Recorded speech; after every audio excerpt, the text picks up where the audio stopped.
ಬೆಂಗಳೂರು ಮಹಾನಗರ ಪಾಲಿಕೆಗಳು ವಿಭಜನೆಯಾದ ಬಳಿಕ ಇಂದು ಬಹುನಿರೀಕ್ಷಿತ ಚೊಚ್ಚಲ ಬಜೆಟ್ ಮಂಡನೆಯಾಗಿದೆ.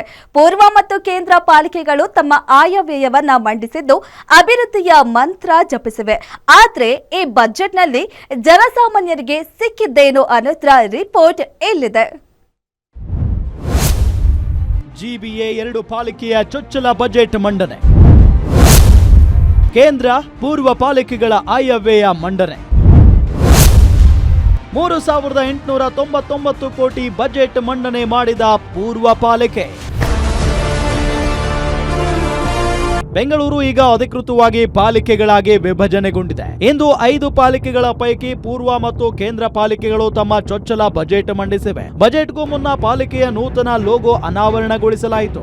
ಐತಿಹಾಸಿಕ ಕೆಂಪೇಗೌಡರ ಪರಂಪರೆ ಸಾರುವ ಲಾಂಛನವನ್ನ ಬಿಡುಗಡೆ ಮಾಡಲಾಯಿತು. ರಾಜಧಾನಿಯ ಸಮಗ್ರ ಅಭಿವೃದ್ಧಿಯ ದೃಷ್ಟಿಯಿಂದ ಬೆಂಗಳೂರು ಪೂರ್ವ ಮತ್ತು ಕೇಂದ್ರ ನಗರ ಪಾಲಿಕೆಗಳಿಂದ ವಾರ್ಷಿಕ ಆಯವ್ಯಯ ಮಂಡಿಸಲಾಗಿದೆ. ಈ ಬಜೆಟ್ ಅನ್ನ ವೈಟ್ ಫೀಲ್ಡ್ ನಲ್ಲಿ ಪೂರ್ವ ಪಾಲಿಕೆ ಆಯುಕ್ತ ರಮೇಶ್ ಬಜೆಟ್ ಮಂಡನೆ ಮಾಡಿದ್ರು. ಪೂರ್ವ ಪಾಲಿಕೆಯ 3889 ಕೋಟಿ ಮೊತ್ತದ ಬಜೆಟ್ ಸಂಪೂರ್ಣ ಹೈಟೆಕ್ ಆಗಿತ್ತು. ಐಟಿ ಕಾರಿಡಾರ್ ನ ಟ್ರಾಫಿಕ್ ಕಿರಿಕಿರಿ ತಪ್ಪಿಸಲು ಪಣತ್ತೂರು ರಸ್ತೆ ಅಗಲೀಕರಣ ಹಾಗೂ ಜಂಕ್ಷನ್ಗಳ ಸುಧಾರಣೆಗೆ ಒತ್ತು ನೀಡಲಾಗಿದೆ.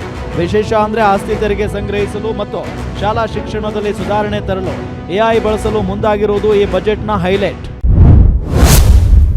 ಪೂರ್ವ ಪಾಲಿಕೆ ಬಜೆಟ್ ಹೈಲೈಟ್ಸ್. ಪೂರ್ವ ಪಾಲಿಕೆ ಮಂಡಿಸಿದ ಬಜೆಟ್ನಲ್ಲಿ ಟ್ರಾಫಿಕ್ ಸಮಸ್ಯೆಗೆ ಕಡಿವಾಣ ಹಾಕುವ ನಿಟ್ಟಿನಲ್ಲಿ ಕ್ರಮ ವಹಿಸಲಾಗಿದೆ.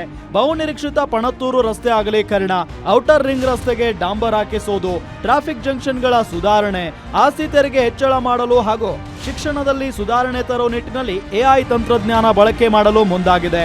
ಹೊಸ ಜಾಹೀರಾತು ನೀತಿ ತರುವುದರ ಜೊತೆಗೆ ಘನ ತ್ಯಾಜ್ಯ ನಿರ್ವಹಣೆಗೆ 300 ಕೋಟಿ ಮೀಸಲಿಡಲಾಗಿದೆ.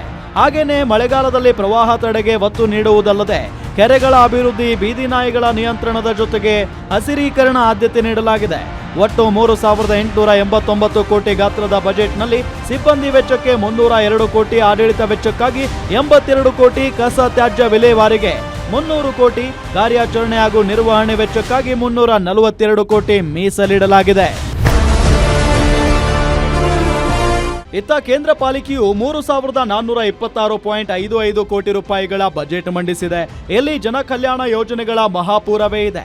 ವಾರ್ಡ್ ಅಭಿವೃದ್ಧಿಗೆ ತಲಾ 2.25 ಕೋಟಿ ನೀಡಲಾಗಿದ್ದು, ಹಲಸೂರು ಕೆರೆ ಅಭಿವೃದ್ಧಿಗೆ ಸೀಮಪಾಲು ನೀಡಲಾಗಿದೆ. ಆದರೆ ಅಪಾರ್ಟ್ಮೆಂಟ್ ನಿವಾಸಿಗಳಿಗೆ ಹೆಚ್ಚುವರಿ ಸೆಸ್ ಮತ್ತು ಬಿ ಖಾತಾದಿಂದ ಎ ಖಾತಾಗೆ ಬದಲಿಸಲು 5% ಶುಲ್ಕ ವಿಧಿಸಿರುವುದು ಮಧ್ಯಮ ವರ್ಗದವರ ನಿದ್ದೆಗೆಡಿಸಿದೆ. ಬಜೆಟ್ನಲ್ಲಿ ಬಡವರಿಗೆ ಮತ್ತು ಸಣ್ಣ ವರ್ಗದವರಿಗೆ ಬಂಪರ್ ಘೋಷಣೆಗಳಿದ್ದರೂ ಸಮಗ್ರ ಅಭಿವೃದ್ಧಿಯ ದೃಷ್ಟಿಯಿಂದ ಇದು ಹೇಳಿಕೊಳ್ಳುವಂತದ್ದಲ್ಲ ಎಂಬ ಟೀಕೆ ವ್ಯಕ್ತವಾಗಿದೆ.